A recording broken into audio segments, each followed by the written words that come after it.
Lizzie présente La Traque de Bernard Petit.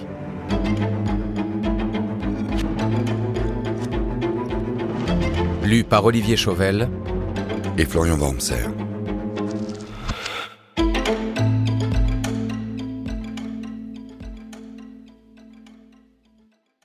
Ce roman s'inspire de faits criminels réels vécus par l'auteur, mais narrés de façon romancée. Les noms des personnes ont été changés et les faits transformés. Il s'agit d'une œuvre de fiction. C'est l'histoire de deux mondes qui ne devraient jamais se croiser, habités d'hommes et de femmes que tout oppose, des destins différents qui font en réalité les tumultes de la vie. Ce livre audio prétend décrire la part obscure de notre société et, dans une certaine mesure, la complexité des relations humaines. À l'amitié, aux amis, aux vrais, et à tous ceux qui luttent contre la criminalité sans haine et sans colère.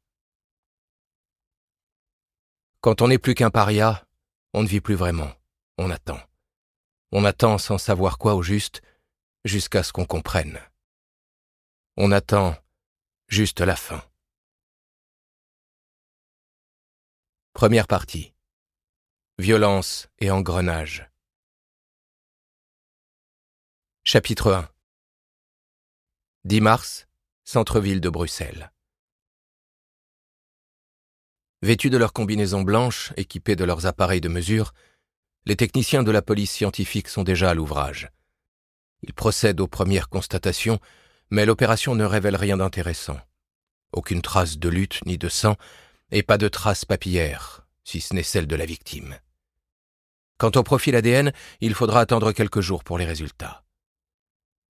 En présentant ses conclusions au procureur du roi, le chef du laboratoire de la police scientifique conclut laconiquement « C'est comme s'il s'était purement et simplement évanoui dans la nature. » La Belgique est donc encore une fois secouée par une terrible affaire judiciaire. Henri Boutmans, une figure politique très populaire du pays, de surcroît ancien ministre de l'Intérieur, a disparu dans des circonstances qui ne laissent guère de doute. Il s'agit d'un enlèvement. La famille a donné l'alerte aussitôt après avoir découvert la voiture du patriarche, portière béante comme abandonnée, à l'intérieur du parking privé de son immeuble. La victime a été vue pour la dernière fois aux environs de 20 heures au volant de son véhicule, attendant l'ouverture automatique de la porte du garage. Surnommé le cardinal, en raison d'un mode de vie des plus austères, Henri Boutmans rentrait chez lui tous les soirs pour dîner avec les siens. Pour tous ceux qui le connaissent, une escapade improvisée est tout bonnement impossible. Et puis, il y a cette lettre qu'on a retrouvée dans sa voiture et dont le grand public ignore encore l'existence. Quelques heures plus tôt, le procureur a aussitôt pris la décision de confier cette enquête à la police criminelle. Il sait que les moments à venir vont être difficiles.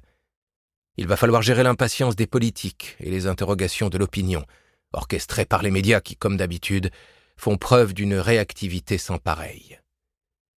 Directement ou via le procureur général, le cabinet du ministre va le harceler et exiger d'être tenu informé au fur et à mesure des investigations.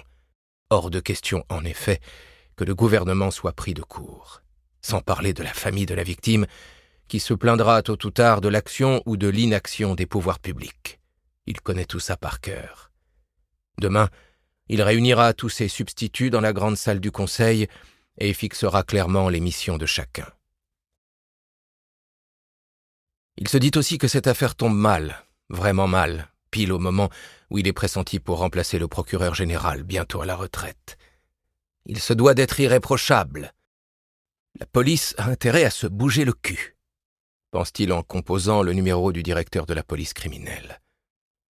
Il songe également à son épouse et à leur soirée théâtre qui tombe à l'eau.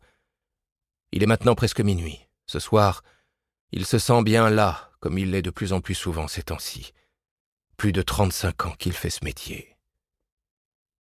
En face du palais de justice, dans son bureau de la place Frédéric-Toussaint, au 7e étage, malgré l'interdiction de fumer, le chef de la police criminelle, Paul Van Herste, a allumé un cigare. Il a dégrafé sa cravate et ouvert le col de sa chemise. Il soupire. La nuit va être interminable, mais cela ne le gêne guère. Il y a longtemps qu'il a rejoint la cohorte de ceux qui se sentent mieux au travail que chez eux. Bruxelles est désormais en état de siège. Des sirènes de police résonnent dans les rues et des lumières bleues éclairent par intermittence les façades des immeubles. Le procureur du roi vient de le contacter pour lui remettre un coup de pression. Il a cru bon d'ajouter « Je ne veux surtout pas de fuite dans la presse.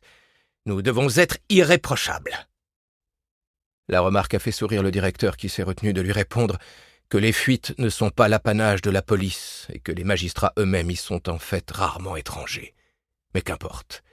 Il est trop fatigué pour relever le gant et surtout il a passé l'âge.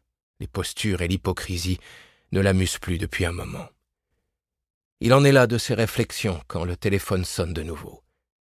Cette fois, c'est un conseiller du cabinet qui l'avertit amicalement que le ministre suit en personne le dossier et qu'on attend de lui des résultats le plus vite possible. Comme s'il fallait le lui rappeler. Comme s'il n'avait pas hâte, lui aussi, d'arrêter les coupables. Et voilà, maintenant il est bougon. Il déteste les tirs au flanc, mais plus encore, les lapins de corridor, ces individus qui hantent les bureaux de la très haute administration et ignorent totalement la réalité du terrain tout en se permettant de donner des conseils à la terre entière. Et toujours ce maudit téléphone. Cette fois, c'est le directeur général de la police, son supérieur. Nous espérons que vous avez apprécié cet aperçu. Pour continuer à écouter ce livre audio sur Google Play Livres, utilisez le lien dans la description de la vidéo.